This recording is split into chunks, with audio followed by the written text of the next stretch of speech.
1/3 of Americans do not know how much money we spend on each student per year in the public school system. 1/3 of people polled think we spend less than $5,000 per student per year. The truth? We actually spend between $14,000 and $17,000 per student per year in the public school system in our country. In other words, the vast majority of people think we spend way less than we actually do. In reality, the American taxpayer is extremely generous when it comes to opening our wallets and giving money for children's schooling. In fact, since the 1980s, education spending has doubled in our country. And since the 1960s, education spending has nearly tripled, increasing by 280%. And yet, all of this money has not correlated to improved academic outcomes for students. On the contrary, as we've exponentially increased education spending, academic achievement has remained stagnant. Why is this? 2 words: teachers' unions. In California alone, between the years 1992 and 2015, education spending increased by 26%.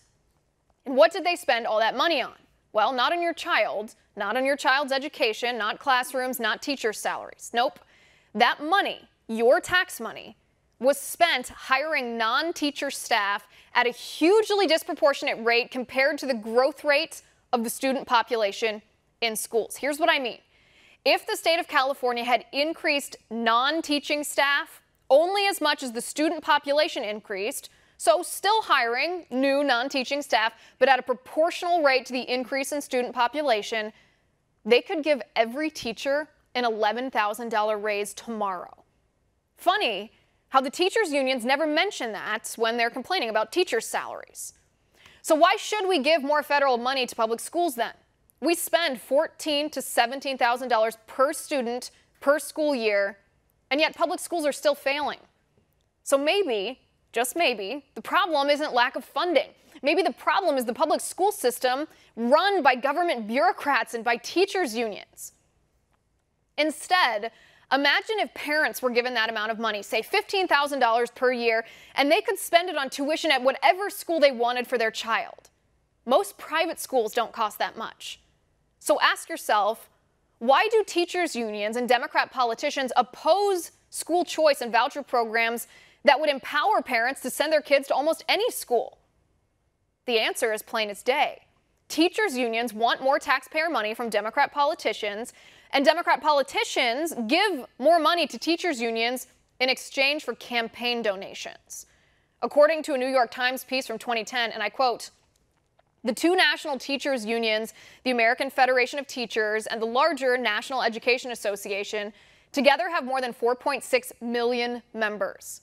That's roughly a quarter of all the union members in the country.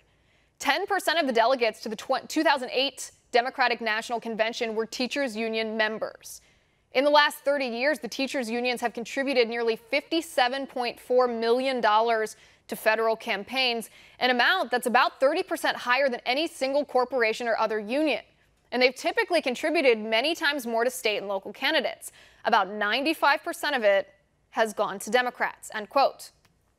It's a vicious circle that ends with radical leftist indoctrination in schools, which suits the agenda of both the greedy teachers' unions and the Democrat politicians.